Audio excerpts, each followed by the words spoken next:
Jadi elok juga kita start lah Bismillahirrahmanirrahim. Allahumma salli ala Sayyidina Muhammad wa ala ali Sayyidina Muhammad. Allahumma yassir wa tu'assir bi tamim bil khair bi rahmatika ya arhamar rahimin.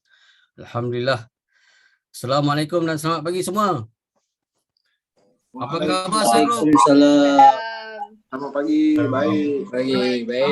Alhamdulillah. How are you feeling today? Baik. Very good. Oh ya. Alhamdulillah. Okey. So mungkin line tak apa okey kan. Tapi alhamdulillah kita teruskan. Jadi terima kasih kepada semua yang hadir pada pagi ini. Saya tengok rakan-rakan ada di JC di Saguk Kelang, Saguk Kuantan, dan saya percaya ada lagi on the way tu kan. Jadi sebelum saya mulakan, terima kasih sekali lagi kepada yang hadir, kepada leader. Okey, untuk makluman kita bersiaran di FB Live juga untuk bagi manfaat kepada siapa yang tak dapat join pagi ni di Zoom lah. Okey. So diharap semua dapat dalam keadaan selesa, tenang sebelum kita mendengar perkongsian Al-Fadhil Ustaz. Yang mana Al-Fadhil Ustaz akan mengupas tajuk seperti yang tertera di poster di skrin anda, Hijrah Merdeka. Okey. Jadi sebelum saya pas kepada Al-Fadhil Ustaz, elok juga kita kenal dan kita saya cerita sedikitlah biodata penceramah kita pada pagi ini. Okey. Seperti yang anda tengok di skrin, okey, Al-Fadhil Ustaz Sabran Jamil Abdul Razak. So beliau lulusan ijazah sarjana muda syariah dan undang-undang di Jordan. Okay, so kerjaya Al-Fadhil Ustaz, Imam, pendakwa bebas dan jemputan rancangan televisyen lah. Assalamualaikum TTV Al-Hijrah. Mungkin ada yang mengikuti, mungkin ada yang tengok kan. So Usrah Nurani, Hakim FM, ini setiap hari Jumaat pukul 4. Dan ada slot untuk Astro Awani dan Salam HD. So Al-Fadhil merupakan Ustaz selebriti lah. Okay, so pengalaman bekerja sebagai pegawai syariah di Takaful Ikhlas dan Prudential Besan Takaful. Dan Al-Fadhil juga bekas Ketua Jabatan Pematuhan Syariah Hon Leong MSIG Takaful dan Great Eastern Takaful. So kalau tengok pada profil di FB Ustaz, selain pada tu Ustaz juga, selain pada Imam, Ustaz juga sebagai motivator. Okey, dan pakar dalam takaful, kewangan, mutawif, saham, kesihatan, fitness, runner. Itu saya tengok daripada biodata dekat FB profile. So macam-macam Ustaz ni kan, dia punya kepakaran. So kalau tengok Ustaz fitness runner ni, mungkin boleh ajak join untuk kita punya program lah, KL Sihat, program Sagroup KL kan. Okay, so kita ada ramai di sini. Jadi kita mengalu-alukan kedatangan Ustaz untuk pagi ini bersama kita. Okay, so kalau lihat dari segi profil biodata Ustaz tidak asing lagi lah dalam industri takaful ni dan pernah menjadi sebahagian daripada family kita di PBTB lah. So jadi kawan-kawan, ayuh jom kita beri tumpuan, fokus, sediakan pen dan nota ataupun iPad untuk kita ambil perkongsian lah nota daripada Ustaz pada pagi ini. Jadi tanpa buang masa lagi, dengan ini saya menjemput Al-Fadhil Ustaz Sabran Jamil Abdul Razak bagi menyampaikan ceramah bertajuk Hijrah Merdeka. Silakan Ustaz. Wah. Assalamualaikum warahmatullahi wabarakatuh. Waalaikumsalam. Warahmatullahi wabarakatuh. Yang dimudahkan pengurusi majlis Cik Kamal, seluruh barisan kepimpinan Sagroup KL, tuan-tuan, puan-puan, seluruh pejuang-pejuang konsultan takaful yang dirahmati Allah Subhanahu Wa Taala sekalian. Mudah-mudahan Allah Subhanahu Wa Taala memberkati pertemuan ini, insya-Allah. Allahumma amin. Selawat dan salam ke atas Nabi kita Nabi Muhammad sallallahu alaihi wasallam, ahli keluarga baginda serta para sahabat, para tabi'in, tabi'in, doa berpanjangan buat mereka semua, doa berpanjangan juga untuk kita semua yang sedang berhadapan dengan ujian kehidupan ya dalam suasana pandemik ini. Mudah-mudahan Allah Subhanahu Wa Taala berikan kekuatan untuk mengatasi segala ujian yang dihadapkan di hadapan kita, dan banyakkan berdoa pada Allah Taala ya. Kata Nabi sallallahu alaihi wasallam, orang yang suka mendoakan kebaikan untuk orang lain, maka dia akan dapat doa daripada para malaikat. Selalunya kita doa untuk diri sendiri, itu biasa. Nak jadi luar biasa, kita doakan untuk orang lain. Ya, itu sebab malaikat nanti kata Nabi SAW akan berdoa kepada Allah Ta'ala, ya Allah berikan dia apa yang diminta, bahkan dilipat kali gandakan. Jadi orang yang suka doakan kebaikan untuk orang lain, dia sebenarnya menjemput doa para malaikat. Kita kalau nak minta imam masjid ke jemaah masjid doakan kita, paling kurang kena ada ayam golek dulu, kena ada nasi minyak dulu, ada barulah jemaah masjid boleh doa selamat. Kalau kita kalau kita hidang air kosong, saya kira doa tu tak berapa selamat lah. Kita pukul 10 malam air kosong ni minum, tekak dah kering. Jadi punyalah mudah nak menjemput doa para malaikat dengan cara kita doakan kebaikan untuk orang lain, maka kita juga akan dapat kebaikan, malah lebih lagi kerana kita doa dengan keikhlasan. Doa untuk orang lain sudah pastilah ikhlas, dia tak ada depan mata. Kalau doa depan-depan ni dia kira mengampu kan, terbalik kawan tu kan. Jadi ala kulli hal, banyakkan doa-doa yang baik-baik untuk orang, insya-Allah kebaikan akan datang kepada kita. Terima kasih pada SAR Group KL kerana menganjurkan program yang saya kira majlis ilmu yang sangat-sangat diperlukan oleh setiap individu yang bergelar Muslim dalam menelusuri kehidupan sebagai seorang da'i di atas muka bumi Allah Subhanahu Wa Taala. Dan saya juga berasa berbesar hati kerana bercakap di hadapan pejuang-pejuang takaful yang saya kira bukanlah secara kebetulan tuan-tuan perempuan dipilih untuk berada dalam industri ini. Sudah pastilah ianya takdir daripada Allah Subhanahu Wa Taala. Tuan-tuan perempuan mungkin backgroundnya bukan di kalangan ustaz, bukan backgroundnya syariah, tetapi tuan-tuan perempuan ada platform untuk menyampaikan dakwah yang besar ini. Merupakan perjuangan yang saya kira bukan sekadar perjuangan, malah ianya satu platform dakwah untuk menyelamatkan manusia di luar sana daripada sebarang bentuk musibah. Ya, yang saya boleh simpulkan antara kelebihan orang yang berada dalam industri takaful ini, yang pertama, kelebihannya sebagaimana yang Nabi SAW sebut, ana wa kafilul yatim hataini fil jannah, aku dan penjaga anak yatim akan duduk sebelah-sebelah dalam syurga. Kita nak menjaga anak yatim memang susah, ya. Tapi dengan sebab ada manfaat takaful yang orang lain dapat manfaatnya, yang kita sama-sama memenuhkan tabungan takaful, khususnya di Puru Biasian Takaful, maka kita dapat serpihan untuk duduk di sebelah Nabi SAW, dapat kelebihan duduk sebelah Nabi SAW.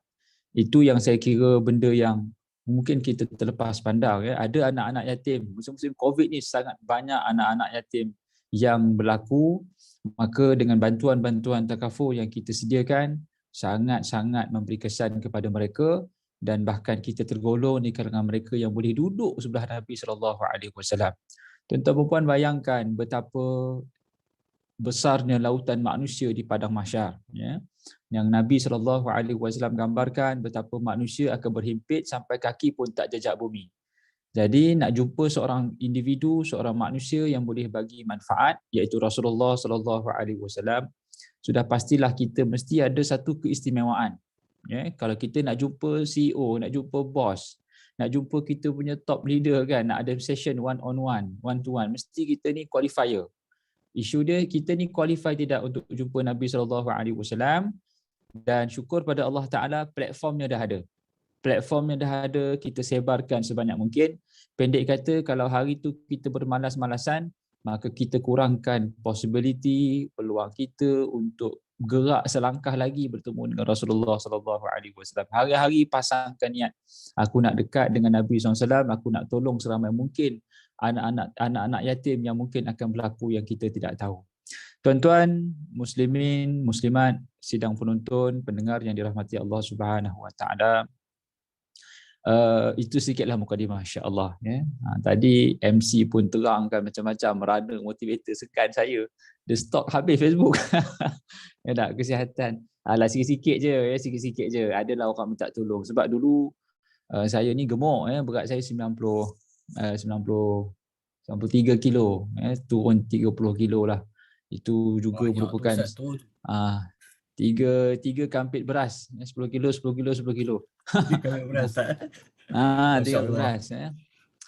Yalah, kesan daripada pemilihan kita lah, kita pilih untuk gemuk sebenarnya. Sebenarnya kurus ni juga satu pilihan. Kalau kita pilih untuk kurus, insya-Allah kita boleh capai, dan kita perlukan biasalah perlukan support system dan sebagainya. Baik.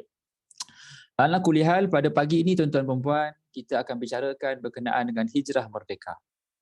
Bagaimana hijrah yang kita fahami secara maksudnya, bagaimana Nabi SAW berhijrah daripada Mekah ke Madinah. Ya. Nabi SAW hijrah daripada Mekah ke Madinah, yang mana hijrah ini boleh dianggap sebagai reward kepada Rasulullah dan umat Islam SAW. Sebelum nak dapat ganjaran, mesti ada ujian. Ya. Apakah ujian yang Nabi hadapi? Paling kurang 5 ujian. 5 ujian yang Nabi terpaksa tempuh sebelum Allah bagi ganjaran hijrah dan sebuah negara Islam. Yang pertama, Nabi hilang nama baik. Pada usia 40 tahun, tuan-tuan dan puan, bukan mudah untuk hilang nama baik. Ya, pada umur 40 tahun, kita kalau hilang karier, kita nak start balik, menggagau. Kan? Tak tahu nak cari mana. Musim-musim MCO ni, orang semua hilang nama baik, contoh ataupun hilang pekerjaan. Nak mula balik tak tahu sebab tak kena nak mula kat mana. Ya. Jadi Nabi SAW digelar sahirun, kadzabun, majnunun, asatirul awwalin, kahinun, syairun, penipu, pendusta, ahli sihir, kaki sembang, dongengan orang lama-lama. Nabi hadap, tuan-tuan dan puan. Nabi hadap dan Nabi minta pada Allah Ta'ala kekuatan. Yang kedua, Nabi SAW kehilangan ekonomi. Bagaimana Bani Hashim diboikot habis-habisan selama 2 tahun. Ya, 2 tahun. Tidak ada bekalan mentah boleh masuk ke perkampungan Bani Hashim, dan jual beli tidak laku. Tidak boleh berlaku jual beli dengan Bani Hashim. 2 tahun Nabi berhadapan dengan orang miskin ataupun anak-anak kecil yang tidak ada susu untuk disusukan, orang tua yang mati tidak ada ubat untuk diberikan. Selang beberapa tahun Nabi SAW kehilangan Abu Talib. Maksudnya Abu Talib mati, kehilanganlah security, keselamatan. Abu Talib ni tuan-tuan perempuan, orang yang paling banyak memberi manfaat keselamatan pada Rasulullah SAW. Ya, pendek kata, orang tak boleh jentik Nabi, orang tak boleh marah Nabi selagi mana Abu Talib masih hidup.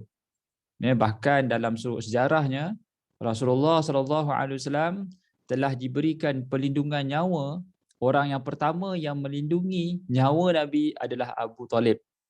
Ya, seawal Nabi berusia kecil lagi, 6 tahun, 7 tahun, bagaimana Abu Talib bawa Nabi pergi ke Syam, ditahan oleh Buhairah. Buhairah kata patah balik. Kalau dia pergi Syam nanti dia akan mati disembelih.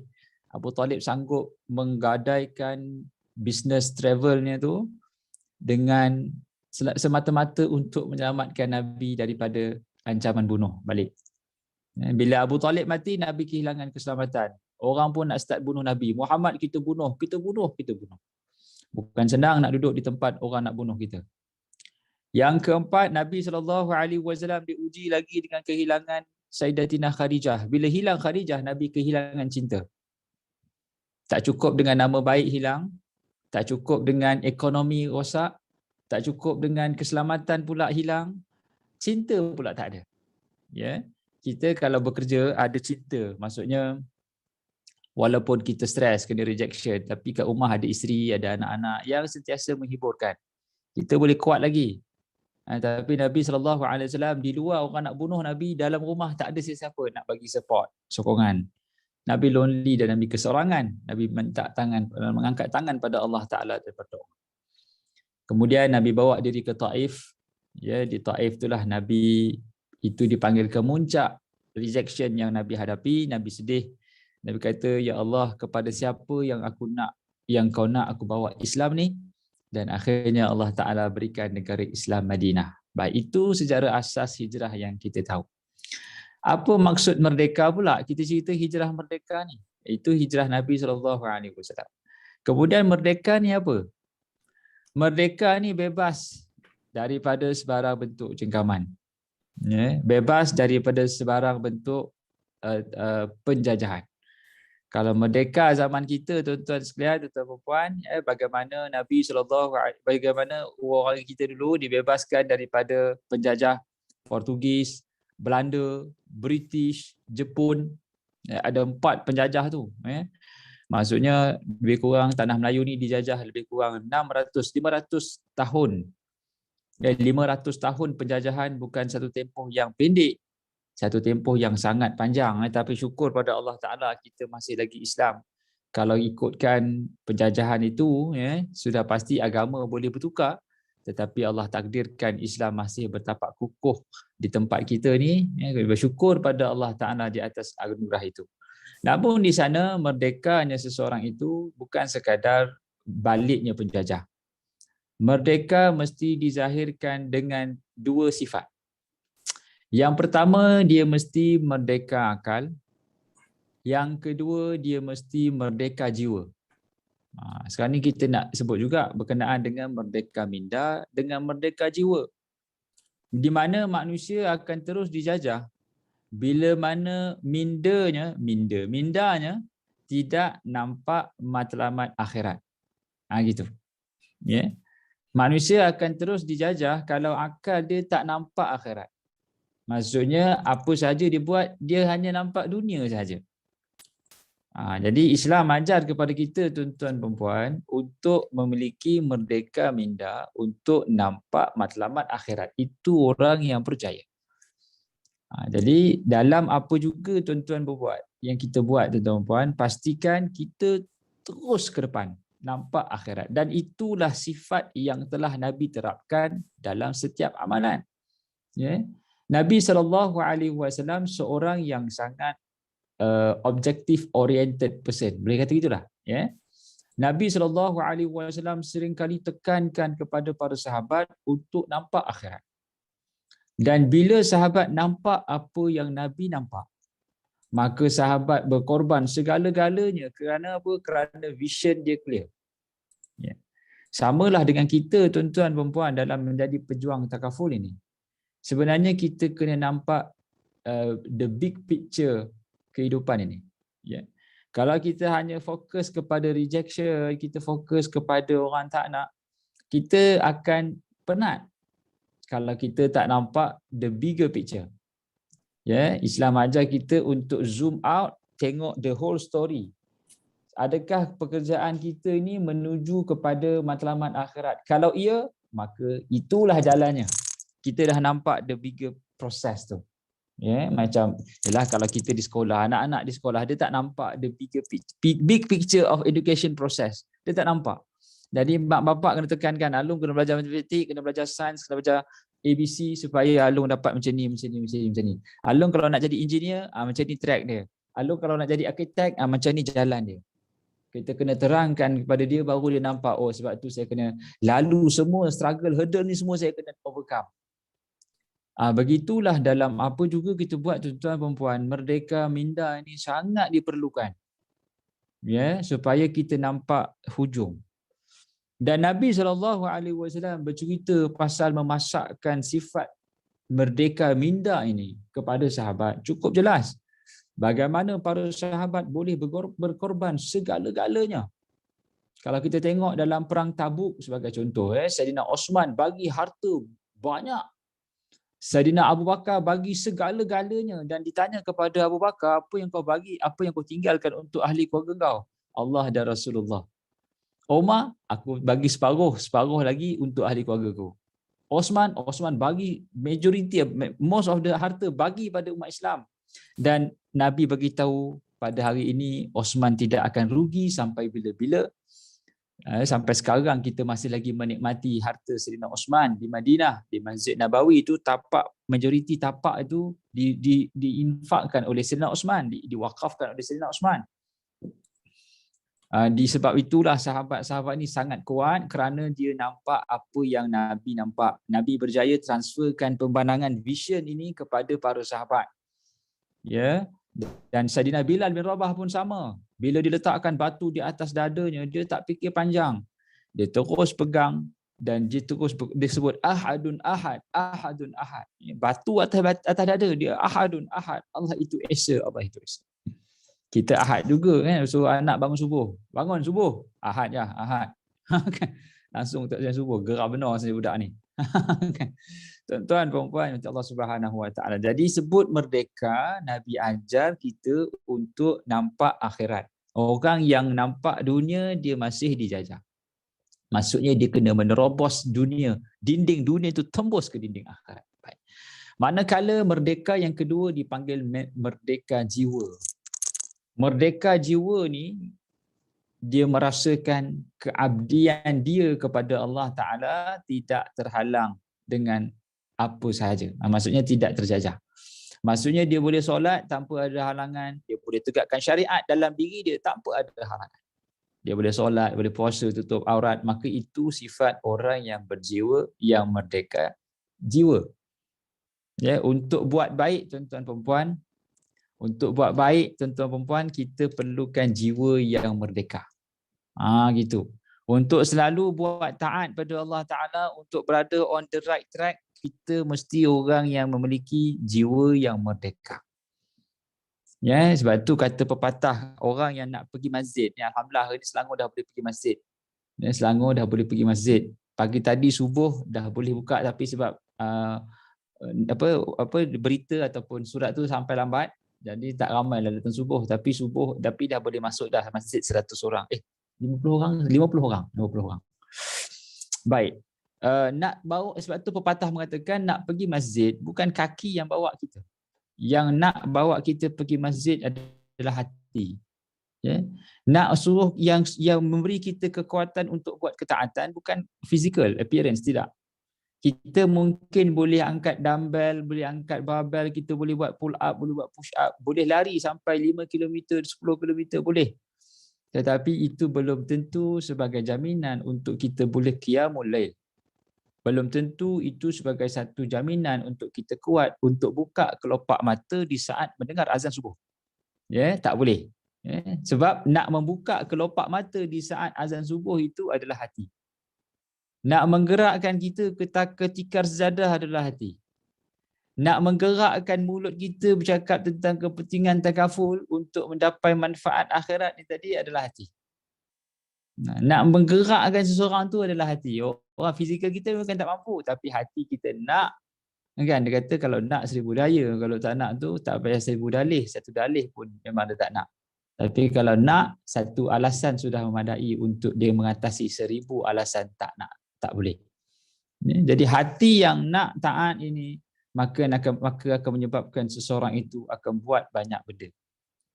Jadi bila nak disebut tentang merdeka, Islam ajar kita untuk menjadi insan yang bebas jiwanya untuk taat pada Allah Subhanahu Wa Taala pada setiap masa dan ketika. Lebih-lebih lagi bila kita ambil konteks sebagai seorang Muslim, ya, ataupun sebagai ejen takaful ataupun konsultan takaful. Ya, kita perlukan kekuatan, hari-hari kena ada kekuatan jiwa. Ya, kadang-kadang kita rasa down juga seorang kan. Kena rejection, kita down. Ya, kekuatan ini pertama sekali kita kena duduk dengan orang yang betul. Kan, kita duduk dengan circle yang betul, insya-Allah kita akan kuat. Kalau kita duduk dengan circle yang salah, kita pun divert, kita akan lari fokus dan akhirnya kita tak nampak mana ada tujuan kita menjadi seorang konsultan takaful. Sedangkan dah ada pun tools, alat untuk menyebarkan dakwah kepada orang ramai. Ya, kita tak perlu ambil tauliah pun nak pergi pejabat agama, saya nak apply tauliah, nak mengajar di masjid. Tuan-tuan perempuan boleh gunakan platform sebagai konsultan takaful untuk cerita pasal kepentingan tabarruk, kepentingan infak, kepentingan membantu orang susah, kepentingan membayar hutang orang lain, dalam keadaan tuan-tuan perempuan masih lagi memegang tiket sebagai konsultan takaful yang berdaftar. Muslimin muslimat yang Allah Subhanahu wa taala, maka itu merdeka. Hijrah campur merdeka. Kan? Kita berada di bulan hijrah dan bulan merdeka. Baik, bila sebut tentang hijrah merdeka ini, kita sebenarnya nak jadi orang yang lebih baik. As simple as that. Ya. Kita nak jadi orang yang lebih baik. Kita tak nak jadi kita yang dulu. Kita nak jadi orang yang lebih baik. Nak jadi orang lebih baik ni dia ada beberapa faktor. Orang yang tak ada faktor ataupun orang yang hanya nak tapi dia tak tahu cara, maka dia akan lama-lama dia akan U-turn, dia tak larat dah. Ya. Memiliki sifat mahu dan tahu, ini dua benda yang sangat penting. Ya. Bila tuan-tuan perempuan duduk macam program macam ni, yes aku nak berubah, tapi caranya tak tahu, dia tak jadi kerja. Kalau kita tahu cara nak berubah tapi tak mahu berubah pun tak jadi juga. Jadi kedua-duanya sangat saling memerlukan. Tahu dan mahu. Tahu nak berubah dan mahu berubah. Ya, sebagai seorang Muslim, kita mesti ada cetus mahu dan perlu tahu.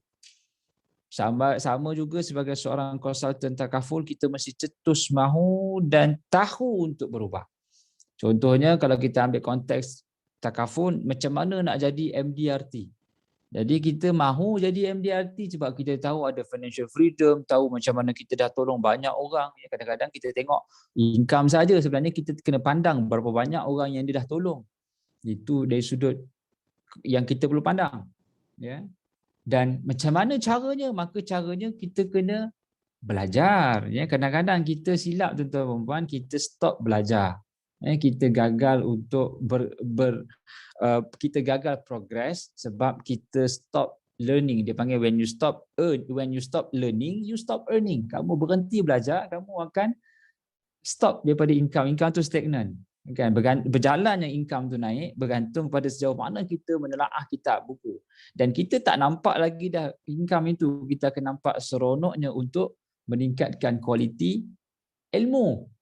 Ya. Yeah? Dan ilmu ni selalu merupakan proses yang tak boleh berhenti. Never ending proses. Sebab tu saya suka tekankan di mana-mana pun saya pergi, ya, selalulah menuntut ilmu. Ya, nak menuntut ilmu ni kita kena biasalah kadang-kadang kita ada ego kita, ya, kita mungkin ada sejarah silam kita yang mungkin kita rasa kita lebih baik pada orang lain. It's okay. Tapi ada kalanya kita kena bersedia untuk unlearn and relearn. Untuk kosongkan minda kita untuk kembali belajar. Macam manakah caranya untuk aku berjaya, dengan kadang-kadang mungkin budak tu ataupun orang tu mungkin dia lebih rendah dari sudut usia, lebih muda daripada kita. Kita bersedia untuk belajar daripada mereka. Yang pertama, mesti banyakkan berusaha untuk menuntut ilmu. Orang yang menuntut ilmu ni percayalah, ya, dia sentiasa up to date. Ya, up to date. Lebih-lebih lagi zaman sekarang ni, zaman MCO, bisnes perniagaan dah berubah 180 degree, 360 darjah. Cara berbisnes, cara berniaga zaman sekarang ni berubah 360 degree. Ya, zaman dulu kena buat appointment, jumpa depan-depan. Bahkan leader marah, kau tak jumpa depan-depan, kau tak consider sebagai appointment. Kena jumpa depan-depan. Zaman sekarang tidak. Zaman sekarang jumpa semua macam ni je. Benar tak? Appointment kita di alam maya. Kita kena ada guna medium TikTok, Instagram, Facebook. Jadi macam mana Ustaz? Saya ni maklumlah generasi X yang atas-atas Ustaz. Diorang ni bolehlah Gen Y. Saya ni generasi tua-tua dah Ustaz. Nak buka Instagram, Facebook, saya tak larat lah Ustaz. Bila kita tak belajar Facebook, itu yang sebut tadi tu. When you stop learning, you stop earning. Bila kita tidak bersedia untuk berubah, maka kita akan berada di takuk yang lama. Kita tak akan dapat ikut perubahan arus. Sekarang ni kalau ikutkan trendingnya, hampir budak-budak muda spend masa dengan TikTok selama 4 jam sehari. Ini satu fakta yang semua orang tak boleh nak nafikan. Maksudnya TikTok 4 jam sehari tau. Facebook pun orang dah tak tengok dah. Facebook ni golongan 40-an ke atas je. Kan budak-budak muda on TikTok. Jadi manakah ilmu yang perlu kita explore? Ilmu TikTok. Kita kena bersedia untuk unlearn dan relearn. Ya.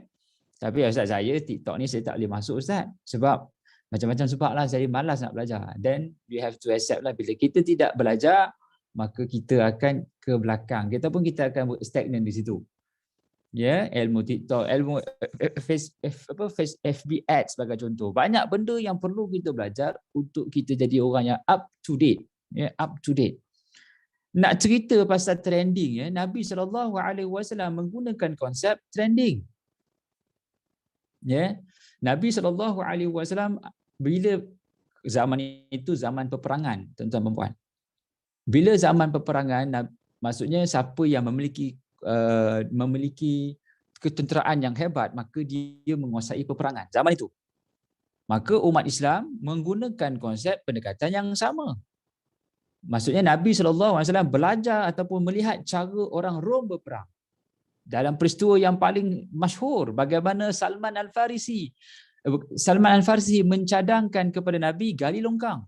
Wahai Muhammad, wahai Rasulullah, gali longkang. Kerana peperangan ini aku belajar di Parsi dengan gali longkang. Maka Nabi SAW orang pertama yang gali longkang.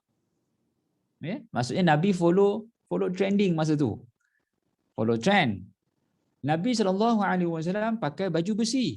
Sedangkan zaman bangsa Arab, peperangan, mereka tak ada baju besi. Baju besi ni orang Rom. Maka Nabi dapat beberapa baju besi dan Nabi suruh sahabat dan sahabat-sahabat ada baju besi. Baju besi ini juga kaedah perang yang trending. Sama juga di saat Nabi SAW memakai jubah orang Rom. Nabi, orang Arab punya jubah, tuan-tuan dan puan, jubahnya besar, di tangan besar. Maksudnya kalau Abu Hurairah, dia boleh masuk kucing dalam lengan baju. Maksudnya Arab ni macam Arab Yaman, dia punya jubah ni lengan dia besar. Kalau angkat tangan tu memang labuh sampai nampak kaki tangan tu. Dalam doa, dalam Nabi berdoa, Nabi angkat tangan sampai nampak apa dipanggil, lengan putih. Itu jubah Arab. Dan dalam satu hadis menyatakan Nabi SAW pakai jubah orang Rom, iaitu orang-orang Syam, dengan jubahnya ketat di tangan. Jubah yang kita pakai ketat tu, yang tangan dia fit tu, itu adalah trending orang Rom.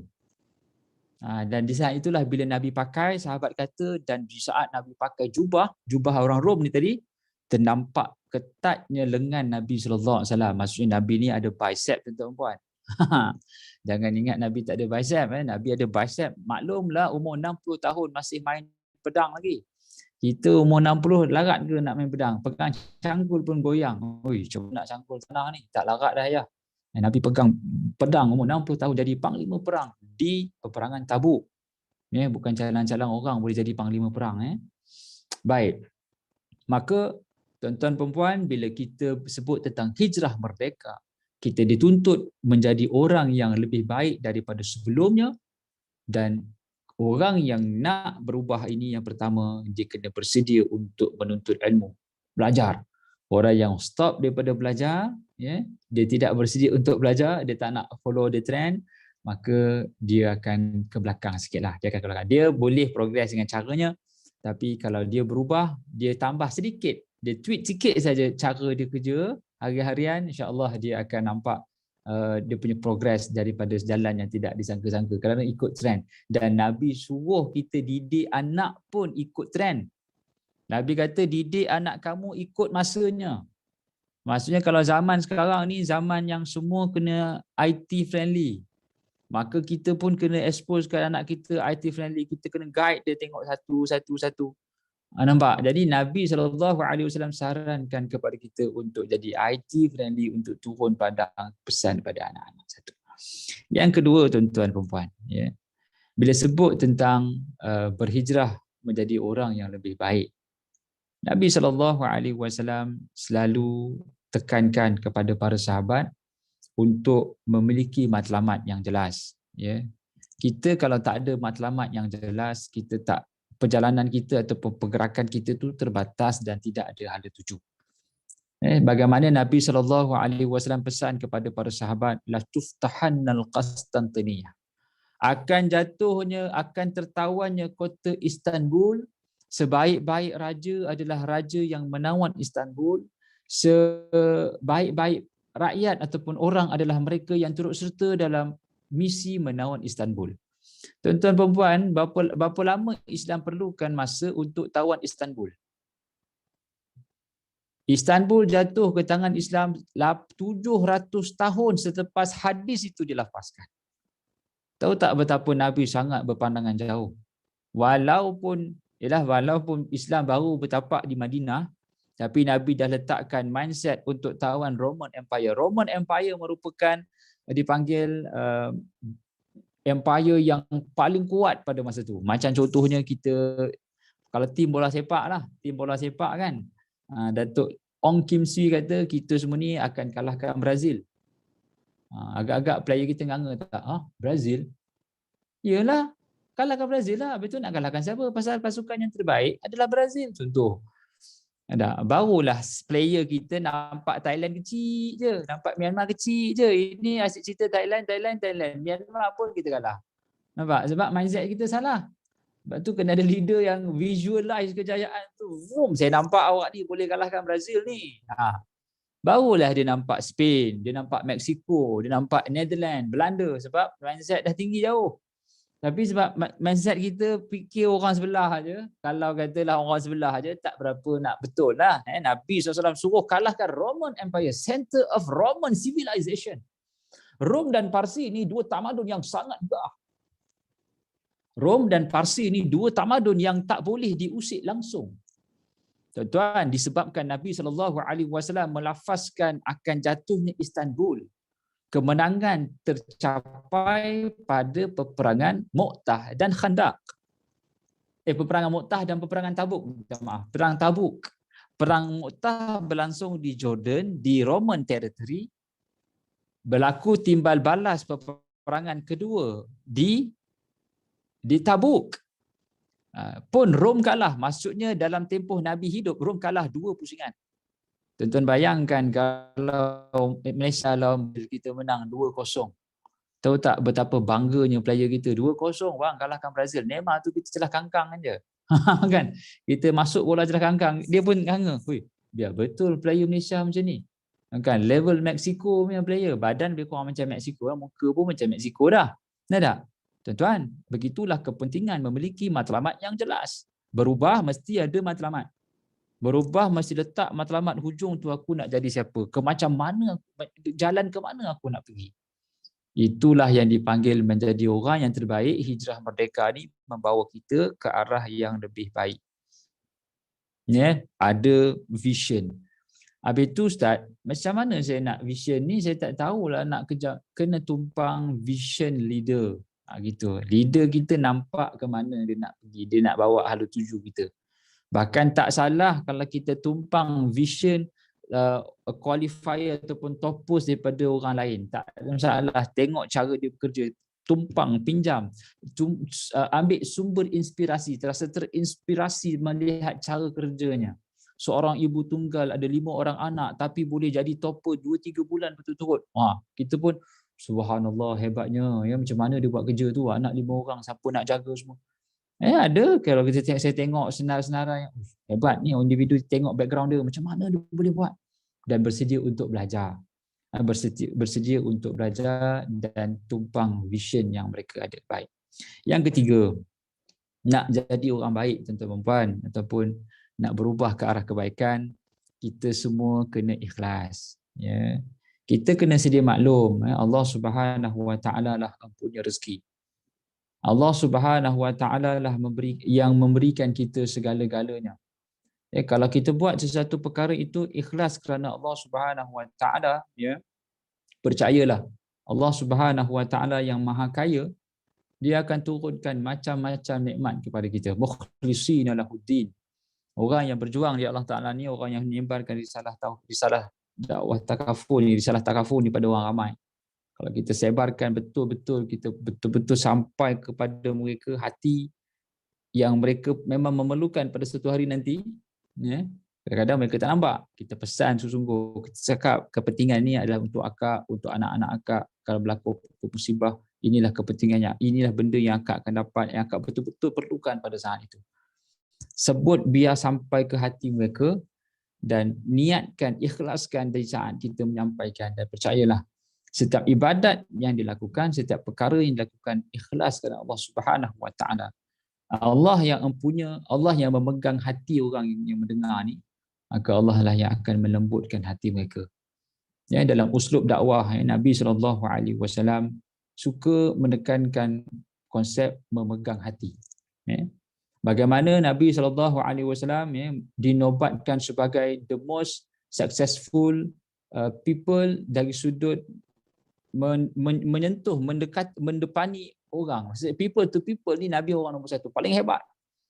Nabi SAW berjaya memimpin para sahabat, dipanggil first class people. Maksudnya semua orang sanggup melakukan apa sahaja dengan satu arahan. Ya, dengan satu arahan mereka sanggup melakukan apa sahaja. Bayangkan dalam hadis ahad bertukarnya kiblat. Bertukarnya kiblat ya, di Masjid Kiblatain. Di Mekah tuan-tuan dan puan, dia ada satu masjid dipanggil masjid, di Madinah dipanggil Kiblatain, masjid dua kiblat. Di mana pada asasnya kiblat itu menghadap Masjid Madinah, Masjid Aqsa, dan turun arahan untuk tukar kiblat ke Mekah. Tengah-tengah semayang ni bertukar. Tengah-tengah solat ini, tak tahulah macam mana, mungkin dia buka baris imam ke belakang, pusing baris, tutup baris, kan. Dan macam berkau pula, buka barisan, buka. Begitu mungkin dia sudut teknikal. Tapi bayangkan dengan hanya satu arahan, bertukar kiblat, tengah semayang bertukar. Maka masjid itu dipanggil Masjid Kiblatain, masjid dua kiblat. Sahabat-sahabat hanya boleh dengar satu arahan, akhirnya berubah dan buat kerja terus. Kerana mereka tahu di saat mereka lakukan itu, mereka buat itu kerana Allah Subhanahu Wa Taala. Ya, pasangkan keikhlasan niat tuan-tuan dan puan untuk menjadi orang yang lebih baik. Pasang niat sungguh-sungguh. Ya, kita buat jadi baik ni bukan untuk orang lain, bahkan kita yang nak mendapat habuan di sisi Allah Subhanahu Wa Taala. Bila Allah sayang pada kita tuan-tuan dan puan, Allah akan bagi dunia pada kita. Ya, sebab tu kata pepatah, mana mungkin kita ni miskin kalau kita hamba kepada yang maha kaya. Ya. Mana mungkin kita ini miskin kalau kita hamba kepada yang maha kaya. Kalau kita bekerja di rumah seorang jutawan, kita kaya lah pasal kita 24 jam duduk di rumah. Orang yang jutawan tu mungkin kena keluar pergi appointment, naik kereta, ya. Driver kereta mewah, dia bawa kereta dia. Yang bawa kereta mewah ni driver, ya. Owner duduk belakang, duduk dia mungkin 3 jam je. Tapi driver ni duduk 8 jam bawa kereta mewah tu. Ada. Maksudnya pekerja yang bekerja dengan seorang jutawan, dia jutawan dah, dia kaya dah. Sebab dia duduk dengan orang yang kaya. Dia kata, bos, anak saya tak sihat lah bos, nak pergi klinik. Nak ambil kredit card, kau bayar je. Kaya dah, jadi kaya lah pekerja ni pasal bos dia bagi semua. Dan sama juga dengan kita, bila kita bekerja untuk Allah Subhanahu Wa Taala. Allah yang maha kaya akan bagikan segala-galanya untuk kita. Tapi kadang-kadang bila kita bekerja, niat itu mungkin berubah-ubah. Niat itu mungkin untuk dunia dan saya kata dengannya, maka lepas ni kita kena ubah cara kita bekerja. Kita pasang niat lillahi ta'ala, ikhlas lillahi ta'ala, ikhlas lillahi ta'ala. Dan hati ni tuan-tuan dan puan perlu dipujuk. Hati ni perlu dipujuk. Kita jangan biarkan hati kita go with the flow. Kita kadang-kadang dia maklumlah hati ni. Kalau kita achieve satu target, orang puji, maka ialah pujian tu manusia perlukan untuk kita motivasi, untuk kita perlukan recognition untuk kita move forward. Tapi kita kena selalu pujuk, biarlah aku buat ni kerana Allah Subhanahu Wa Taala, kerana Allah yang bagi pintu rezeki ni, Allah yang bukakan hati-hati aku punya future client, Allah yang pegang hati mereka. Bila kita sebut begitu selalu ke hati kita ni tuan-tuan dan puan, percayalah macam-macam pintu hikmah yang akan datang. Ini terapi diri yang kita boleh buat. Yang paling pagi tu, ya Allah, engkau lah yang pemilik hati, maka tetapkan hatiku dalam agamamu dan kau bukakanlah hati-hati orang yang aku nak bercakap hari ini. Sebab Allah yang mempunyai hati. Bahkan Nabi pun minta pada Allah Ta'ala, ya muqallibal qulub, sabit qalbi ala dinik. Wahai Tuhan yang membolak-balikkan hati, tenangkan hatiku. Dan minta pada Allah, ya Allah bukakan hati mereka yang telah aku sentuh. Tuan-tuan, muslimin muslimat, warga SAR grup KL yang dirahmati Allah Subhanahu Wa Taala, nak berubah menjadi orang yang baik, hijrah merdeka. Tidak lain dan tidak bukan untuk meninggalkan sejauh mungkin segala yang dilarang oleh Allah Subhanahu Wa Taala. Ya, bila kita berada di dalam sebagai seorang Muslim, sememangnya larangan Allah Ta'ala itu perkara yang patut kita jangan buat. Bukan jangan kita rancang untuk buat.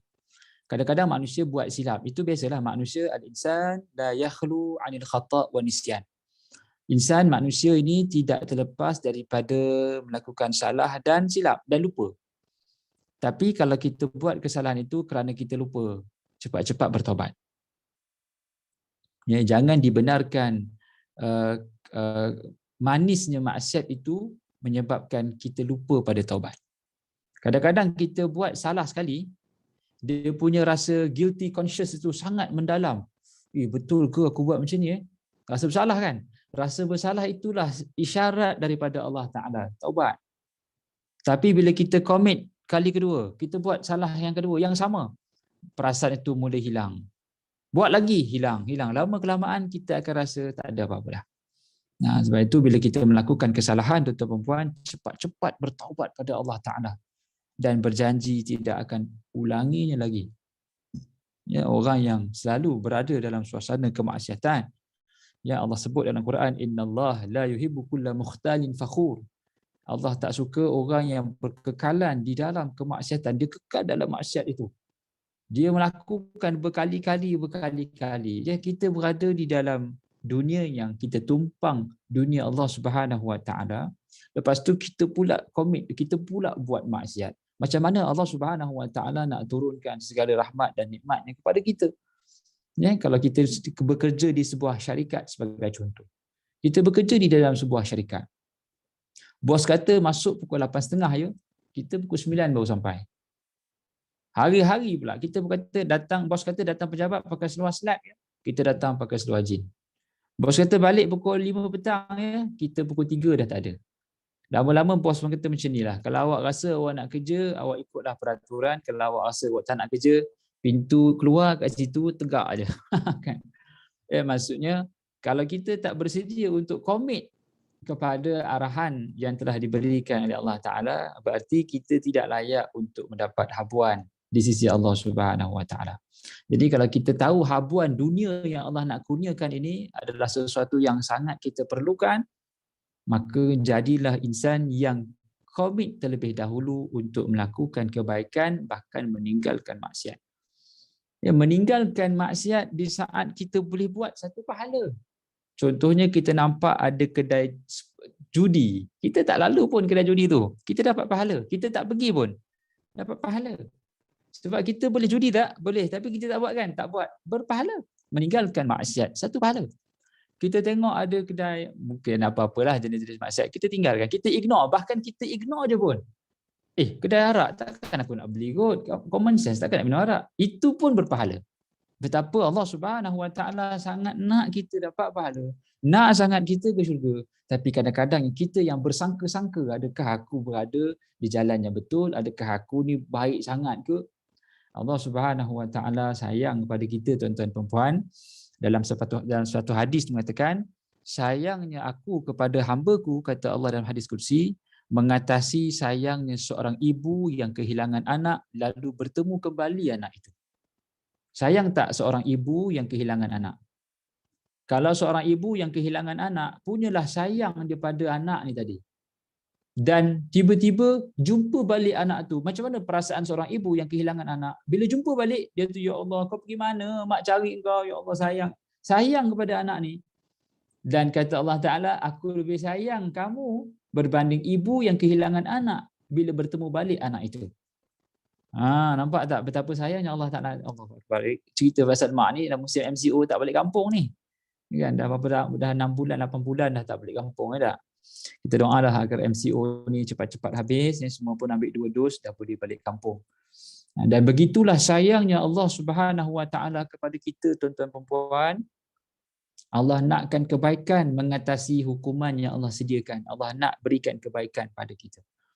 Dan percayalah, bila kita meninggalkan sebanyak mungkin maksiat yang boleh kita lakukan, kita jadi orang yang lebih baik, Allah Subhanahu Wa Taala akan buka pintu-pintu hikmahnya dan Allah akan berikan macam-macam bentuk pintu-pintu kebaikan untuk kita nikmati, insya-Allah. Dan di akhirnya tuan-tuan dan puan, ya, secara kesimpulan bila kita sebut tentang hijrah merdeka, tidak lain dan tidak bukan, ya, kita hidup di atas muka bumi ini adalah satu bentuk perjalanan hijrah.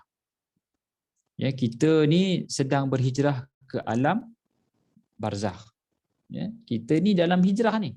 Kita asal-asalnya baby, kemudian kita hidup, kemudian kita akan pergi ke alam barzakh. Sebab itu saya ketua imam, saya selalu tengok orang meninggal, uruskan orang meninggal di masjid. Dan bila sampai di tanah kubur tu, saya cukup terasa tersentuh, ya. Kerana mereka yang meninggal ni bukannya orang-orang yang biasa-biasa, ya.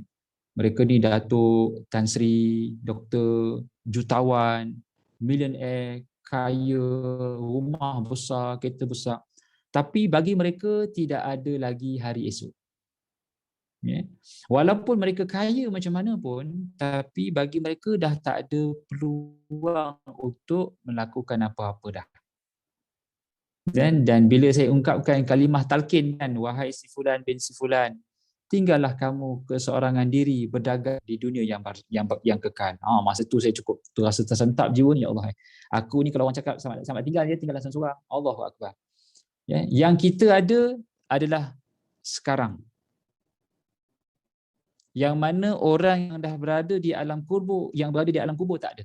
Maka gunakanlah kesempatan yang kita ada, iaitu sekarang, the power of now, sekarang, untuk buat perubahan, untuk jadi orang yang lebih baik, untuk keep learning, belajar, untuk kita ada manfaat dunia dan manfaat akhirat. Ya, sekarang ni, the power of now, sekarang ni lah yang kita kena buat tindakan. Jangan tunggu esok. Esok belum tentu sampai. Semalam dah habis dah. Hari ni yang kita ada sekarang ni. Hari Jumaat, hari baik, banyak selawat, istighfar. Hari baik ni penghulu segala bulan, penghulu segala hari. Maka gunakan, manfaatkan masa yang ada ni untuk merancang sebanyak mungkin kebaikan. Kalau ditakdirkan kita tidak mampu untuk melaksanakan perancangan itu, percayalah Allah Subhanahu Wa Taala akan merahmati perancangan itu. Dan bahkan kalau ianya merupakan ibadat yang kita selalu lazimi, maka malaikat akan mencatatkan sebagai pahala yang berterusan kalau kita tak mampu lakukan bila mana ada asbab-asbab syar'i yang menghalang daripada ibadat itu dilakukan. Jadi saya kira sekarang itu sahaja konsen saya. Mudah-mudahan maksud hijrah merdeka ini dapat sama-sama kita perhalusi dan fahami, ya. Bersedia untuk berubah tuan-tuan dan puan. Saya sarankan seluruh SAR Group KL ni, kalau boleh buat kursus TikTok buatlah, kursus FBS buatlah, ya, supaya kita nak meriahkan TikTok ini bukan dengan benda-benda lara tapi dengan manfaat takaful. Kelebihan takaful untuk ibu tunggal. Buatlah macam ni. Kan. Daripada SAR Group KL. Okeylah, maksudnya ada manfaat. Sambil-sambil budak tengok, ada manfaat takaful. Apakah dia takaful? Lambat kan ni di FYP Facebook, TikTok ni benda-benda yang bermanfaat. Kita sama-sama contribute kepada media sosial ni, medsos ni, dengan manfaat benda-benda knowledge. Mungkin kita dah meninggal dunia. Kita nak karang buku memang tak boleh. Susah kita nak karang buku. Kita nak karang buku apa Ustaz? Baca pun tidak. Jadi biarlah kita meninggal dunia esok ada manfaat ilmu yang kita tinggalkan di media sosial, di Facebook ke, di TikTok ke dan sebagainya. Kita kena bersedia untuk belajar menjadi insan yang lebih baik dan banyak bermanfaat pada manusia lain. Jadi apa yang baik itu pada Allah Ta'ala, yang kurang itu kelemahan diri saya. Mohon maaf di atas kekurangan. Terima kasih di atas perhatian. Dan saya serahkan kembali kepada MC kita, Cik Kamal. Assalamualaikum warahmatullahi wabarakatuh. Waalaikumsalam warahmatullahi wabarakatuh. Terima kasih Ustaz atas kongsian tentang hijrah mereka. Dan saya percaya saya dan rakan-rakan banyak mendapat poin pesanan dan nasihat yang Ustaz share dengan kita sebentar tadi. Jadi sebelum saya open pada soalan, mungkin saya boleh highlight sikitlah poin-poin yang mungkin kita refresh balik. Tajuk hijrah mereka, Ustaz sentuh tadi Merdeka Minda, Merdeka Jiwa. Dah ada pecah lagi Ustaz yang dua ni. So kita kena bersedia untuk buat perubahan lah. So merdekakan diri kita. Jadi yang keduanya berubah mesti ada matlamat yang jelas lah. Macam Ustaz cakap tadi, ada clear vision. Tu pun kita kena ambil tahu dan kena clearkan vision kita lah. Okay. Dan yang ada point juga Ustaz share tentang pasang niat. So kita sebagai ejen insurans, so kita kena bila buat aktiviti tu dan bila berjumpa klien, customer, appointment, meeting sebagainya, kita pasang niat ikhlas lah. Tu paling penting lah. Jadi macam Ustaz cakap, bila kata dah ikhlas, Allah sayang dan habuan dunia tu akan berbalik pada kita, kan? So lillahi ta'ala, maknanya betul, kadang-kadang kita terlupa. Sebelum kita buat sesuatu pun kita kena pasang niat awal-awal. So itu antara point lah yang saya percaya ada banyak lagi yang kawan-kawan pun dah catat. Jadi sebelum saya meneruskan lagi persoalan, sekejap saya check dekat chat. Tak ada lagi yang ni. Mungkin ingin ada yang bertanya direct pada Ustaz. Saya buka pada Q&A. Assalamualaikum Ustaz Sabran. Sihat Waalaikumsalam warahmatullahi wabarakatuh. Sihat. Sihat Cik Iman, masya-Allah. Alhamdulillah. Kawan ni. Kawan ni Cik Iman ni. Selalu main bola ni. Jumpa, Alhamdulillah. Apa ni Ustaz Sabran ni junior Najib ni. Gumbat setia. Cuma tak sempat lagi. Tadi dah sembang tadi tu. Masya-Allah. Semangkuk juga ke? Okey. Semangkuk. Dia gumbat setia juga. Oh, masya-Allah. Gumbat setia. Masya-Allah. Okay, Ustaz. Ya. Mungkin Ustaz boleh kongsikan mungkin amalan yang yalah kalau kita dalam kesibukan ke, mungkin ada amalan-amalan yang dia ringkas tapi bermanfaat kepada semua lah. Mungkin ada amalan contohnya beristighfar, selawat ke, mungkin Ustaz boleh kongsikan lah untuk kita sambil-sambil benda tu yang boleh membuatkan kita teringat balik nak mengingati Allah balik kan. Jadi mungkin saya sekadar bertanya ni, kadang-kadang kita terlupa, mungkin Ustaz boleh kongsikan lah. Baik, terima kasih kepada Aiman di atas persoalan. Sebagaimana yang kita semua sedia maklum, dua amalan yang sangat besar manfaatnya sebagai manusia kepada Allah Ta'ala, bahkan manfaat kepada duniawi pun dapat. Yang pertama adalah amalan istighfar, sebagaimana yang disebutkan dalam surah Nuh, faqultu astaghfiru rabbakum innahu kana ghaffara yursilis samaa'a 'alaikum midrara wa yumdidkum bi amwali wa banin wa yaj'al lakum jannati wa yaj'al lakum anhara. Bagaimana Nabi Nuh AS pesan pada kaumnya, kamu beristighfar pada Allah Ta'ala, maka Allah Ta'ala akan datangkan hujan yang suburkan bumi, yang akan tumbuhkan tumbuh-tumbuhan, yang melahirkan anak-anak yang baik-baik yang banyak-banyak. Jadi amalan istighfar ni tuan-tuan perempuan, amalan pembuka rezeki. Bagaimana Nabi SAW sendiri beristighfar tidak kurang 100 kali sehari semalam. Ya, Nabi SAW istighfar tidak kurang 100 kali sehari semalam. Jadi tuan-tuan perempuan boleh jadikan sebagai amalan harian, iaitu istighfar, kerana bukan sekadar ialah dia amalan yang dilakukan oleh baginda Rasul SAW, namun di sana menjemput rezeki sebagaimana yang disebut dalam surah Nuh 1. Amalan yang kedua yang tidak memang kita kena lakukan adalah amalan berselawat. Ya, bagaimana amalan selawat ini menjadi penyebab untuk dibukakan pintu-pintu hikmah dalam apa juga yang kita buat. Ya, berselawat ni tuan-tuan perempuan, ya, sebahagian ulama sangat menekankan amalan selawat kerana di dalam selawat itu ada cerita pasal Nabi Muhammad sallallahu alaihi wasallam, ada cerita pasal Allah Taala, dan di dalam selawat itu sendiri fadilat kelebihannya dapat diampunkan dosa dan ditunaikan segala hajat. Pernah satu hari seorang sahabat bertanya pada Rasulullah, "Ya Rasulullah, sesungguhnya aku berselawat kepada kamu ini 1/4 daripada hidup aku. Adakah baik untuk aku? Kata Nabi SAW, ya sangat baik. Tetapi kalau kamu dapat gandakan, itu lebih baik. Maka sahabat pun kata, ya Rasulullah, kalau begitu aku akan berselawat 1/2, separuh daripada hidup aku berselawat pada kamu. Adakah itu baik untuk aku? Nabi kata, ya baik, tetapi kalau kamu dapat lipat kali gandakan, itu lagi baik. Maka sahabat berkata, ya Rasulullah, kalau begitu aku akan jadikan sepanjang masa aku ini ingat pada kamu, berselawat kepada kamu. Maka Nabi SAW berkata, sesungguhnya kalau itu yang kamu lakukan, kamu akan dapat 2 kelebihan. Yang pertama, Allah Subhanahu Wa Taala akan kabulkan semua hajat-hajatmu dan Allah Subhanahu Wa Taala akan ampunkan segala salah silap kamu. Jadi dengan amalan istighfar dan selawat ini, 2 amalan yang membuka pintu rezeki yang mendapat pengampunan di sisi Allah Subhanahu Wa Taala. Tuan-tuan dan puan, kalau ulama-ulama silam mereka berselawat sehari ratusan kali, ribuan kali. Jangan kita dipanggil lah, kalau katalah ukuran kita dekat dengan Nabi SAW bergantung pada selawat, tak tahu sejauh mana orang yang mungkin selawatnya beribu-ribu kali sehari dekat dengan Nabi SAW. Kita mungkin sehari 10 kali. Paling minimum 10 kali pagi, 10 kali petang, selawat yang macam kita baca pada tahiyat akhir tu.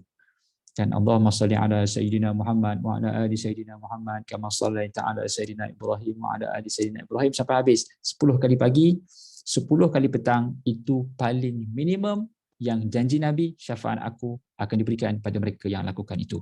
Jadi itulah 2 amalan insya-Allah sama-sama kita amalkan insya-Allah. Baik, terima kasih. Terima kasih Ustaz. So 2 amalan yang kita sebagai umat Nabi yang kita kena amalkan setiap hari Ustaz Ya.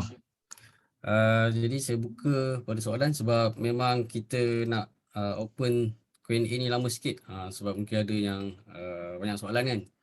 Jadi sebelum tu Ustaz, tadi Ustaz cakap apa, belajar TikTok. Ustaz memang ada training TikTok lagi? Kalau ada kita orang nak panggil. Sebab tadi ada apa, buat manfaat takaful dekat ibu tunggal kan. So betul juga idea tu. Dia TikTok ni dia kena belajar lah. Saya ni tak adalah pandai sangat TikTok, tapi boleh lah. Tapi nak jadi sifu mengajar kira belum sampai tahapnya lah. Belum sampai lagi ya. Mana dah tahu kan. Okay, tapi memang kena, memang sekarang ni kalau ikutkan fakta data pun Jabatan Agama Islam pun suruh ustaz-ustaz semua kena ada akaun TikTok. Ustaz-ustaz kena penuhkan FYP untuk konten dakwah. Macam tu kan. Bagus. Masjid-masjid pun kena TikTok masjid dah. Jangan terkejut tiba-tiba ada. Jangan terkejut. Masjid Ya, tiba-tiba Nazir keluar. Nazir keluar kat Facebook dekat TikTok. Oi, pergi masjid oi. Sudah.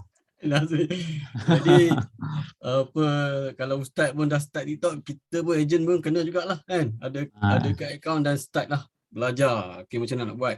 Kita pun ada juga ustaz dekat Prudential, dia ada platform tu lah. Masya-Allah. InsyaAllah. Lepas tu tadi ustaz continue soalan saudara Aiman tadi, sebab tadi ustaz ada sentuh pasal kekuatan jiwa tadi kan. Ya. Jadi kekuatan jiwa tadi ustaz cakap kalau yalah kita bila buat sini ada down, tak achieve target, jadi back tu pada cakap apa tadi, pada team kan, pada circle yang boleh ubah kita lah. So sama juga macam mana dari segi selain daripada yang ustaz bagi tip tadi, ada tak amalan-amalan yang Nabi Muhammad SAW ajar ataupun dalam Islam sendiri lah. Ya, baik. Kalau kita down, apatah lagi dalam sejarah Nabi SAW. Nabi SAW berhadapan dengan rejection. 13 tahun Nabi di-reject. Rejection 13 tahun ni bukan tempoh yang ringkas. Tempoh yang panjang, kena reject. Bahkan maksimum ataupun tahap yang paling Nabi SAW terpaksa lalui sampaikan darah Nabi mengalir di tapak kasut. Dalam kitab Rahih Al-Makhtum menyebut di saat Nabi pulang, di saat Nabi sampai di Taif, Nabi dibaling batu sampaikan darah Nabi mengalir di kasut. Saya kira tuan-tuan perempuan belum lagi lah set appointment takaful kena baling batu. Tak ada lagi Kalau kena baling batu tak adalah, paling kurang minum kopi payau je. Payau benar rasa takaful ni. rasa kopi ni tak. Kita belum lagi baling batu. Namun Nabi SAW menggunakan malamnya untuk bermunajat. Ya, kekuatan baginda sallallahu alaihi wasallam adalah pada qiyamul lail. Kekuatan yang ada pada Nabi, bahkan bukan Nabi Muhammad SAW sahaja, ini adalah amalan para anbiya semuanya. Nabi Adam, Nabi Idris, Nabi Nuh, Nabi Lut, Nabi Saleh, Nabi Ibrahim, Nabi Musa, Nabi Isa, Nabi Yunus. Amalan bangun malam. Tidak ada Nabi melainkan amalan bangun malam ini adalah amalan wajib bagi mereka. Jadi tuan-tuan dan puan kena banyak bangun malam. Bangun malam ni bukan tengok bola. Bangun pagi sikit lah, pukul 5 tu bangun sekejap. Paling kurang dua rakaat pun sudah madai dah. 2 rakaat dan tadah tangan doa pada Allah Ta'ala. Dan kalau boleh doa ni biarlah yang menyentuh kalbu, menyentuh hati kita, daripada hati. Kalau kita doa dalam bahasa Arab tak faham, jadi tak berapa nak feel sangat. Doa dalam bahasa Melayu. Nak doa dalam bahasa Melayu ni selalunya saya sarankan tuan-tuan dan puan karang doa. Ataupun pinjam skrip doa yang best-best, cuba baca dan hayati. Kita kena menangis. Sebenarnya kita kena menangis. Menangis pada Allah Ta'ala. Kalau kita tak pernah menangis, maka carilah kekuatan dengan menangis pada Allah. Sebab bila kita menangis pada Allah ni, itulah ukuran sejauh mana kita mengharap pada Allah. Menangis kan, orang merayu kan mesti menangis, tolonglah encik, tolonglah lepaskan saya tak salah encik, tolonglah kan, kita merayu. Bahkan Allah suka pada hamba-Nya yang merayu. Tapi kita banyak merayu pada makhluk. Kita terlupa yang empunya segala-galanya adalah Allah. Merayu pada Allah Ta'ala ni kekuatan yang paling, ni ultimate lah, kekuatan yang paling tinggi. Merayu pada Allah Ta'ala, ya, pagi-pagi insya-Allah. Allah alam, Encik Amal. Terima kasih Ustaz. InsyaAllah itu tak konsisten Ustaz, susah nak buat tu malam kan. Betul. Jadi merayu pada Allah, menangis InsyaAllah. Terima kasih Ustaz. Jadi saya buka lagi soalan-soalan kepada kawan-kawan yang ingin bertanya, mengambil peluang sempena sharing daripada Ustaz pagi ni. Nak tanya sikit Ustaz boleh? Salam. Syafiqah ke Nazrin? Syafiqah dulu, wakil dulu. Silakan. Okey. Terima kasih Bazik. Maaf Ustaz, saya tak buka kamera, tak mengizinkan keadaan kat rumah. Baik, tak apa. Saya nak tanya, saya tertarik dengan Ustaz punya point tentang merdeka jiwa tadi. Ustaz cakap orang yang merdeka jiwa ni dia boleh lakukan amalan soleh tanpa sebarang halangan lah. Maksudnya orang yang merdeka jiwa ni dia ada hati yang taat. Betul. Okay. Rasa macam simple je Ustaz explain, tapi susah nak buat sebenarnya. Boleh tak Ustaz kongsikan maybe tips atau cara macam mana kita nak jadi hamba yang ada hati yang taat? Ya, baik. Okay. Terima kasih sama. Terima kasih pada Syafiqah. Soalan tu macam mana nak mendapatkan hati yang boleh buat taat, ya, dan rasa sentiasa bersemangat nak buat taat. Kata Imam Ghazali, hati ni merupakan tempat yang sangat eksklusif. Dia merupakan raja segala anggota, ya. Kata Nabi SAW, ala fi kulli jasadin mudghah, idza salahat salahal jasadu kulluh, wa idza fasadat fasadal jasadu kulluh, ala wahyal qalb. Dalam badan manusia ni ada seketul daging. Kalau daging tu baik, maka baiklah seluruh jasad. Kalau buruk, maka buruklah seluruh jasad. Itu adalah hati. Hati yang menjadi raja segala anggota ini, dia akan buat taat kalau dia kuat. Dan dia akan penat ataupun fizikal kita tak mampu buat taat bila hati kita penat. Dia punya persoalan macam mana nak mengubati hati yang penat. Kadang-kadang ada orang dia dah hijrah dah ni. Tiba-tiba dia back kepada zaman jahiliah dia. Kita perasan kan orang dah berubah. Baguslah dah pakai tudung, dah berhijrah. Tiba-tiba lain macam balik. Dia patah balik pada dunia yang asal. Sebab hatinya penat. Hati yang penat ni mesti dikawal. Kalau hati ni tidak dikawal, dia akan rosak. Kata Imam Ghazali, yang pertama sekali cara nak kawal hati. Maksudnya kalau kita buat ni bukan untuk suka-suka, bukan untuk nafsu, tapi untuk jaga hati. Yang pertama kata Imam Ghazali, jaga makan dan minum. Makan yang minum yang betul, maksudnya dia bersumber rezeki yang betul, akan menguatkan hati untuk taat pada Allah. Ya, sebab itu kadang-kadang kita dengar azan Allahu Akbar, rasa malas je. Cuba cek kita makan apa sepanjang hari ni. Ataupun cuba cek sumber rezeki kita ada tak daripada hak orang lain, ada tak daripada sumber yang syubhah, ada tak daripada yang haram. Maka kalau ada berat di situ, berat melakukan ketaatan, berarti ada sumber-sumber yang tak clear masuk menjadi darah daging, membentuk hati. Ya, kata Imam Ghazali, makan ni kena betul sebagaimana Ashabul Kahfi bila mereka bangun tidur, mereka terus cari makanan yang paling azka ta'am. Fab'athu ahadakum biwarikikum hadhihi ila al-Madinah falyanzur ayyuha azka ta'am. Ashabul Kahfi ni tuan-tuan dan puan Syafiqah, dia diberikan bantuan 309 tahun punya tidur. Ini bukan cerita dongeng-dongengan, bukan. Ini cerita real termaktub dalam Quran. Ashabul Kahfi, people of cave. Orang Kristian pun percaya, orang Yahudi pun percaya. Mereka tidur 309 tahun, tak ada proses penuaan. Ya, ini bukan time traveler ni, memang betul real mereka tidur yang Allah beri bantuan. Kerana apa? Salah satunya sebab mereka jaga makan dan minum. Jaga makan dan minum pada sumber yang halal. Maksudnya halalan, tayyiban, wa ihtiraman. Makanan itu mesti halal, baik dan dimuliakan. Maksudnya ada elemen zikir pada makanan, ada elemen, tidak ada elemen-elemen yang dihina pada makanan. Zaman dulu kan ibu-ibu kita masak kan dia berdoa, ya Allah berikan anak aku ni kuat hatinya, anak yang soleh. Tu elemen doa masa masak tu kadang-kadang kita tak perasan. Zaman sekarang mana ada sempat nak masak, zaman sekarang Grab je, kan? Ataupun pergi kedai mamak kan, mamak tu pasang lagu Bollywood, janam ke jahanam, tak tahulah apa kan. Mudah-mudahan kita makan. Maksudnya elemen menyediakan makanan tu, zikir tu pun dah tak ada. Sampaikan ke peringkat macam mana nak membentuk hati. Sebab tu bila duduk rumah ni masak paling kurang lah, masaklah nasi ke telur ke ikan goreng ke, biar anak makan yang hasil mak dia masak dengan zikir tadi. Tapi kalau mak pun sama naik menyanyi juga masa masak, masaklah budak tu nanti. Jadi pertama sekali kena kuatkan hati dengan jaga makan dan minum. Walaupun nampak simple tapi dia memberi kesan dalam hati kita. Hati kita ni tak boleh kita rasa dengan manisnya masam, tak. Dengan sumber yang halal dan berkat tu tadi. Satu. Yang kedua, jaga hati, kata Imam Ghazali, ya, kita selalu berdampingan dengan orang-orang soleh. Nak jaga hati, nak pastikan hati kita ni selalu kuat, kita kena ada recharge, dia kena charge dia. Recharge dia ataupun dia punya charger dia adalah duduk dengan majlis-majlis ilmu, duduk dengan orang alim. Sekarang ni bukan susah pun nak pergi majlis ilmu.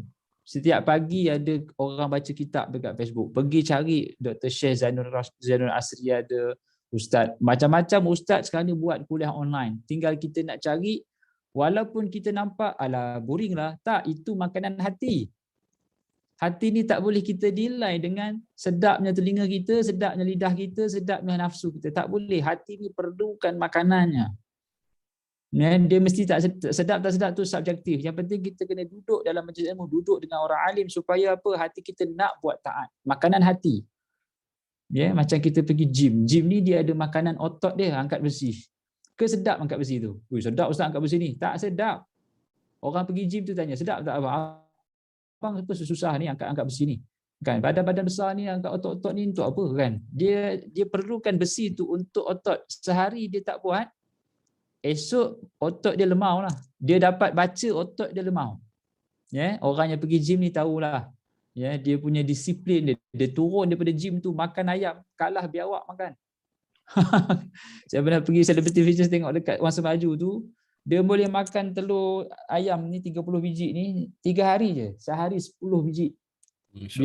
Biawak kalau tengok, bila kalah biawak makannya. Ya. Sebab apa? Sebab apa dia kena makan telur 10 biji? Sebab dia tahu otot dia perlukan benda tu. Sedap tak telur? Sedap apa ustaz? Kentut busuk katanya. Memanglah kentut busuk bang. Tak makan telur pun busuk. Mana ada makan telur je busuk. Tapi dia kena makan telur tu sebab dia tahu itu keperluan ototnya. Samalah dengan hati, kita perlu datang majlis ilmu sebab hati perlukan majlis ilmu. Perlukan berdampingan dengan alim ulama, orang alim. Dan yang ketiga, kena paksa untuk mendampingi Al-Quran. Ya. Al-Quran ni kena didampingi, kena disiplin baca. walaupun malas, kena usahakan buat jadual. Sehari mesti 2 muka surat paling kurang. Selepas subuh 1 muka, lepas maghrib 1 muka. Disiplinkan buat. Bukan untuk kita, sebab yalah kalau baca Quran ni kalau kita tak faham, rasa tak ada apa-apa pun. Tapi hati kita perlukan. Makanan hati perlukan makanan. Jadi kita perlu dengar kuliah agama, kita perlu dapat bacaan Quran, kita perlu jaga makan dan minum pada sumber yang halal. Jadi 3 amalan ini Nona Syafiqah akan menjadi penyebab hati kita selalu rasa nak buat baik. Tapi kalau kita kurangkan elemen-elemen tu, kita pun tak ada dengar kuliah agama, kita pun tak ada nak pergi mungkin kita tak nak mengaji, kita skip mengaji. Kalau ada masa mengajilah, kalau tak ada tak adalah. Hati kita akan lemau, dia punya bateri pun akan sikit lama-lama padam. Ya, itulah lebih kurang tips untuk menjaga hati, kata Imam Ghazali. Allah alam. Terima kasih banyak Ustaz. Sama. Masya-Allah Ustaz, dapat 3 tip lagi macam mana nak kawal hati kita kan. Insya-Allah sama-sama kita amalkan dan kita cuba buatlah. Okey. So soalan ada yang mesej saya Ustaz sebab line dia tak apa okey, nak tanya direct. Macam ni soalan dia, klien ada conventional plan, ada niat nak tukar takaful. Tapi tak boleh sebab dah pernah claim dan ada penyakit dan dah exclude. Apa kita boleh advise klien Ustaz? Dia nak berhijrah tapi tak boleh. Itulah ikut pengalaman Ustaz, macam apa pandangan Ustaz? Kalau ikut pengalaman saya, bila dipanggil daruratu tuqaddar biqadariha ataupun darurat tubihul mahzurat. Bila dah ada darurat, maka yang tadi tu menjadi harus. Dalam plan konvensional, bila dia dah pun pernah claim dan dia ada penyakit yang tak boleh nak dibuat apa-apa dah.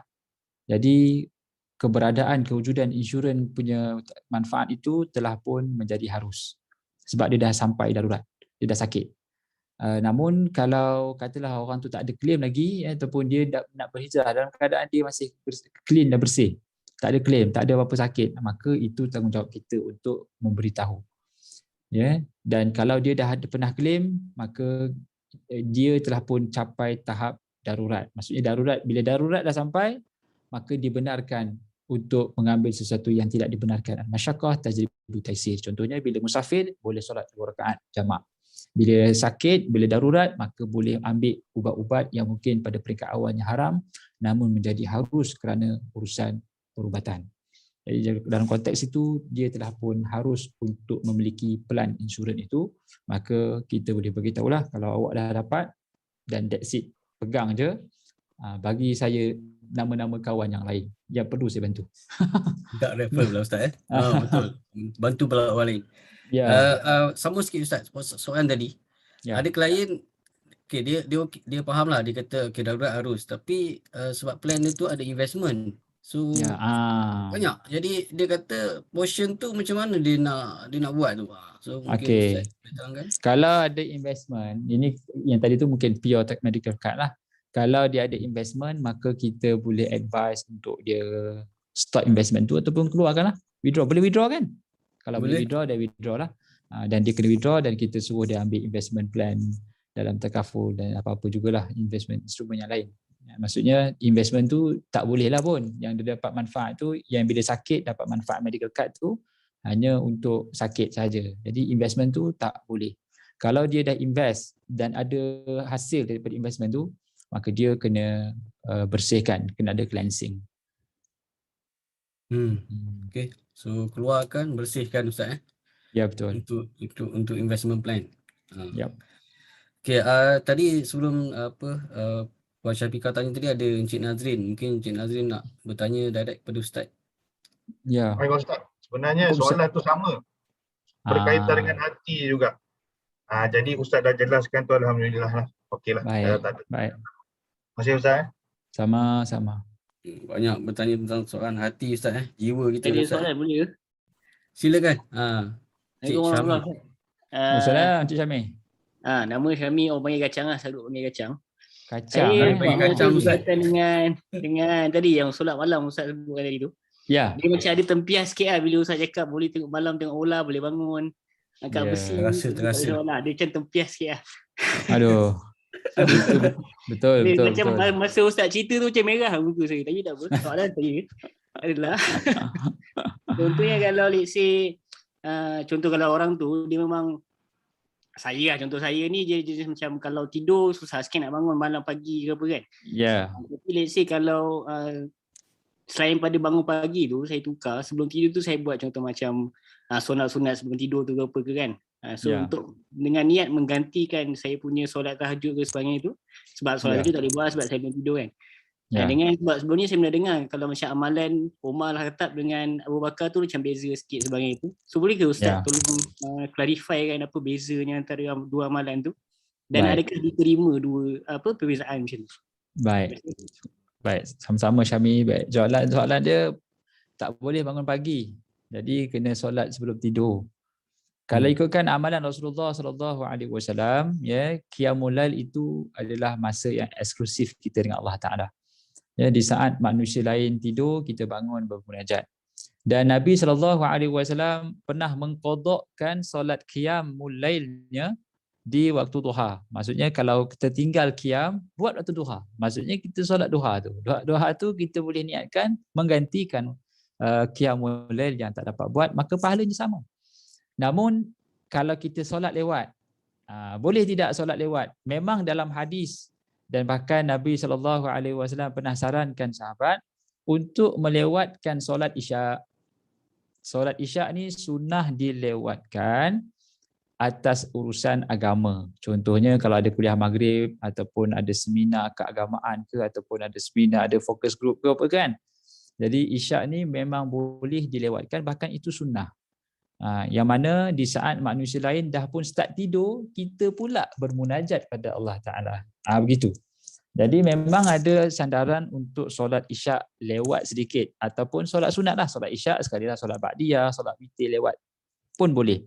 Tapi tidak boleh menandingi pahala qiyamul lail. Sebab qiyamul lail ni amalan bukan Nabi Muhammad SAW saja, amalan seluruh para Nabi. Dan para wali Allah, para orang-orang alim, mereka semua akan jadikan bangun malam. Memang struggle, benda susah ni memang dia punya reward lebih sikit. Jadi kalau kita tahu susah tu, majalah benda yang susah ni susah nak dapat, susahlah nak kan. Easy come easy go tak? Susah, senang dapat, senang pergi. Jadi susah dapat, lebih terkesan di hati. Jadi kalau kita qiyam itu, percayalah, dia nak start dia susah, tapi lama kelamaan dia akan meresap jiwa, dia akan datang ke dalam. Cuba try seminggu sekali. Disiplinkan seminggu sekali, try seminggu sekali, ataupun sebulan sekali. Kita cuba buat, insya-Allah banyak benda yang akan kita nampak hikmah berlaku dalam hidup kita. Benda yang tak sangka-sangka. Benda ni senang je closing. Kenapa senang sangat closing? Rupanya, lah aku qiyam, asalnya qiyam pun lagi banyak qiyam lagi senang pula orang closing. Orang pula datang, saya nak ambil takaful boleh? Rezeki. Gitu, rezeki dia panggil, rezeki datang boleh. Terima kasih Ustaz. Sama. Pencerahan tu dapat beri pada kita lah. Okay. InsyaAllah. Amin.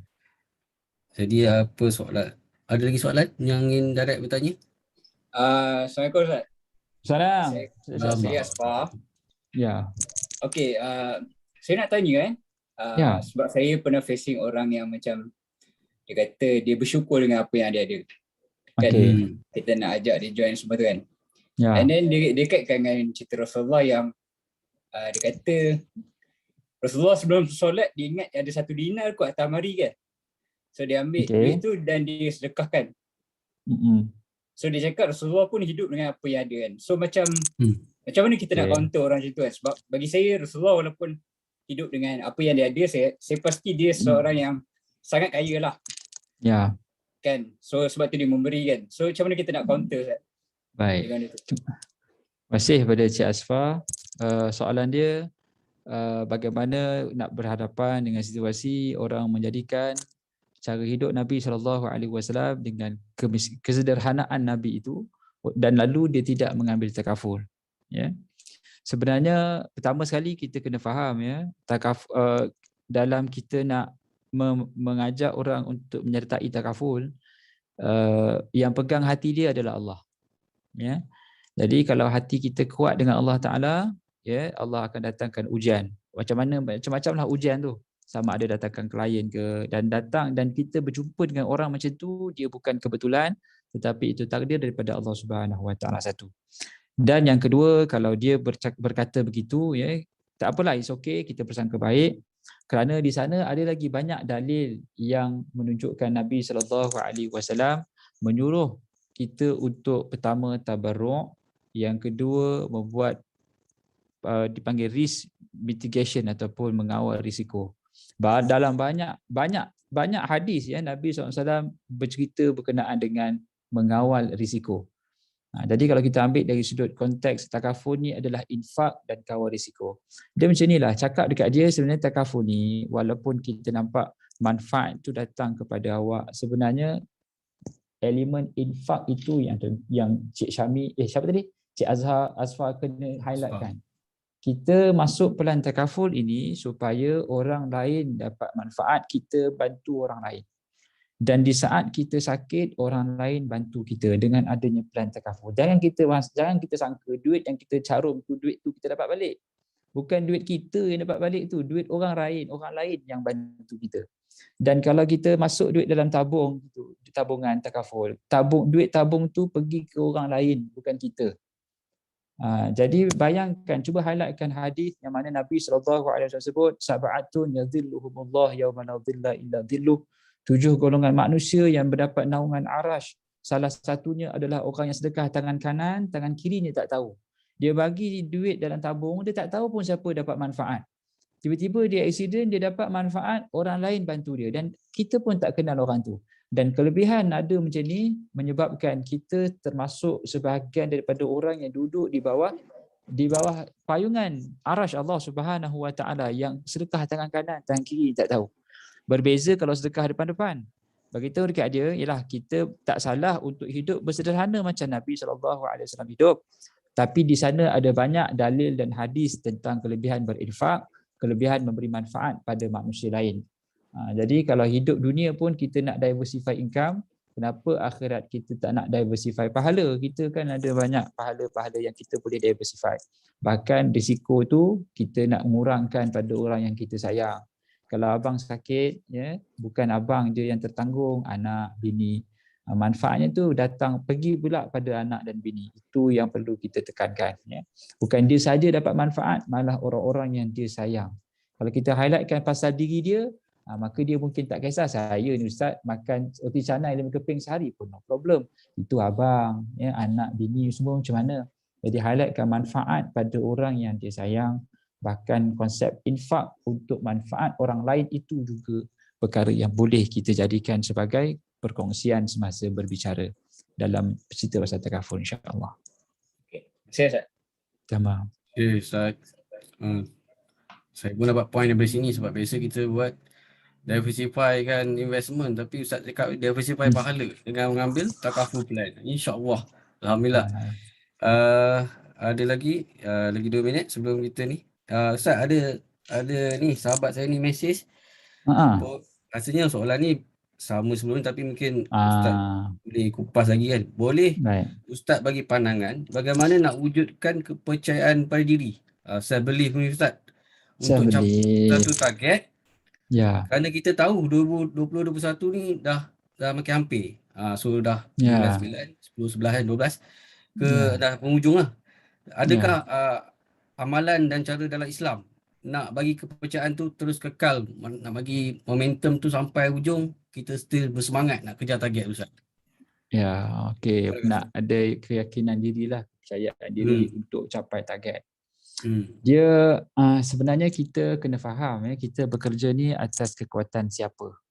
Kalau kita bekerja atas kekuatan kita memang tak kuat.